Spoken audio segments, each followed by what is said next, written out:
नमस्कार, मैं हूं मीनाक्षी दिसोदिया और आप देख रहे हैं खबरें आज तक। आपकी सेवा करने वाले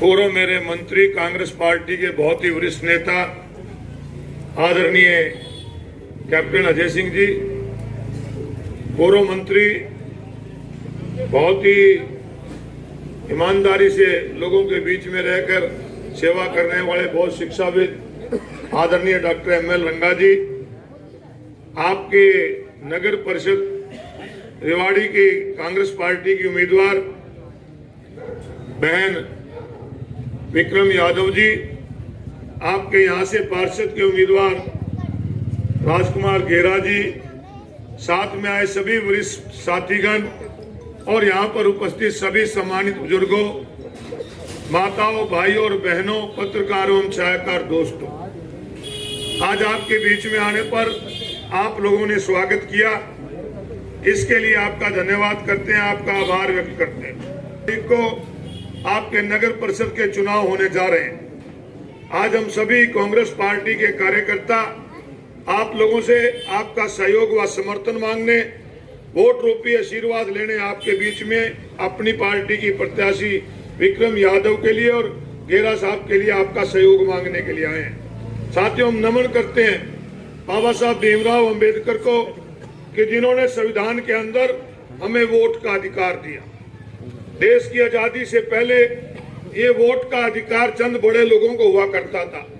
बड़े बड़े जागीरदारों को, जेलदारों को, बड़े बड़े सरमाएदारों को वोट का अधिकार था। परंतु देश जब आजाद हुआ, देश की आजादी के बाद पंडित जवाहरलाल नेहरू जी जो कांग्रेस के प्रधानमंत्री बने, उन्होंने संविधान की लिखने की जिम्मेवारी बाबा साहब को दी और बाबा साहब ने इस देश के हर वो नागरिक जिसकी आयु 21 साल की थी, उसको वोट का अधिकार देकर समानता का अधिकार, हमें बराबरी का अधिकार देने का काम किया। युवाओं की भागीदारी किस प्रकार से सत्ता में ज्यादा हो, युवा की भागीदारी प्रजातंत्र को और कैसे मजबूत करे, उन्होंने हर 18 साल के बालिग को वोट का अधिकार दिया और इस वोट के अधिकार के जरिए आप और हमने कई बार सरकारें बनाई, कई बार सरकारें बदलने का भी काम किया। साथियों, आज कोई सरकार बदलने का आज चुनाव नहीं होने जा रहा। आज प्रजातंत्र की जो सबसे नींव होती है, आज उसको रखने जा रहे। साथियों, नगर पालिका का जो चुनाव है एक नींव है और नींव कोई मकान की बनाता है, उसमें जरूर देखता है कि हमारी नींव मजबूत होगी, ईंट अच्छी लगाएंगे, सरिया सीमेंट अच्छा लगाएंगे, एक कल्पना करेंगे कि ये मकान बहुत लंबा चले। ठीक इसी प्रकार अगर आप अच्छे लोगों को चुन के भेजोगे तो निश्चित रूप से ये प्रजातंत्र की नींव पड़ेगी और आपका काम होगा। साथियों, 6 साल से हरियाणा प्रदेश के अंदर भारतीय जनता पार्टी की सरकार है। प्रदेश के मुख्यमंत्री भी आपके बीच में आए होंगे, उनसे पूछना कि आज आप लोगों ने 6 साल के अंदर इतने घोटाले कर दिए, इतनी महंगाई बढ़ा दी, इतनी बेरोजगारी कर दी, इतना अपराध बढ़ गया, आज आप किस लिए वोट मांगने के लिए आए? साथियों, पिछले लगभग 1 साल से इस देश के अंदर कोरोना महामारी फैल रही है। कोरोना महामारी की वजह से प्रधानमंत्री के आह्वान पर पूरे देश के लोगों ने लॉकडाउन के अंदर अपने कारोबार बंद रखे। बेरोजगार हो गए हमारे मजदूर भाई, सड़कों पे पैदल चलने पे मजबूर हो गए। साथियों, सभी ने देश के प्रधानमंत्री की बात मानी ताकि देश से कोरोना की लड़ाई से हम जीत सके।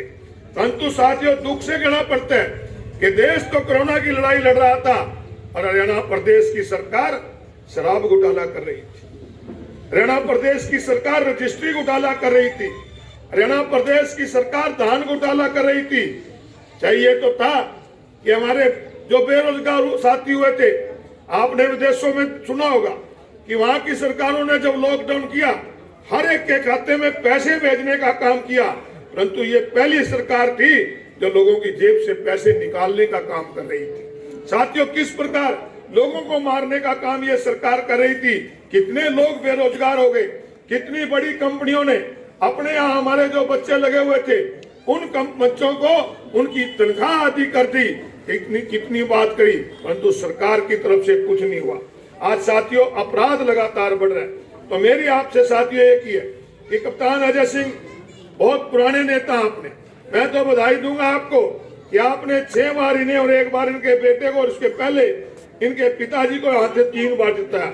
मैं इनका हमेशा विधानसभा में विरोधी रहा, क्योंकि मैं पार्टी दूसरी में हुआ करता था, ये दूसरी में हुआ करते थे। परंतु साथियों, इनके मन में जो दर्द थी, इनके मन में जो पीड़ा थी, हमने विपक्ष में, हमारी सरकार थी, जब हमारी सरकार थी ये विपक्ष में थे, आपकी लड़ाई लड़ने में कोई कसर नहीं छोड़ते थे। और जब मंत्री बन गए, मंत्री बनकर इन्होंने जो आपके लिए काम किया, मेरे से बेहतर साथियों आप जानते हैं, मुझे बहुत बार एज ए पार्टी के नेता के पक्ष के तौर पे आपके रेवाड़ी में आने का मौका मिला। और खास तौर पे मैंने जब मीटिंगें ली, अपनी बरादरी में भी मैं गया, तो मैंने जब उनसे पूछा कि आप लोग इतनी बार कैप्टन साहब को क्यों जिताते हैं, कहने लगे साहब आप तो कुरुक्षेत्र बैठे हैं, आप पता नहीं हमारे काम आएंगे नहीं आएंगे। रेवाड़ी में कैप्टन साहब बैठे हैं, हर समय हमारे सुख और दुख में हमारे साथ खड़े हैं। ऐसा नेता साथियों आप लोगों ने सुना, आपको इस चीज की बधाई देता हूँ। आज इन्हीं के परिवार की आज आपके बीच में है, आपने एमएलए चिरंजीव को दिया, उसकी भी बधाई देता हूँ। परंतु साथियों मैं एक ही बात कहूंगा कि ऐसे व्यक्ति जो हर समय आपके बीच में आए, आज कई बार हमारे से भी कह देते हैं कि मुख्यमंत्री आपकी बरादरी का बन गया। मैंने कहा उसका क्या करें, बता दो क्या करा उसने, हमें काम तो उससे लेना है जो आपके बीच में बैठा है।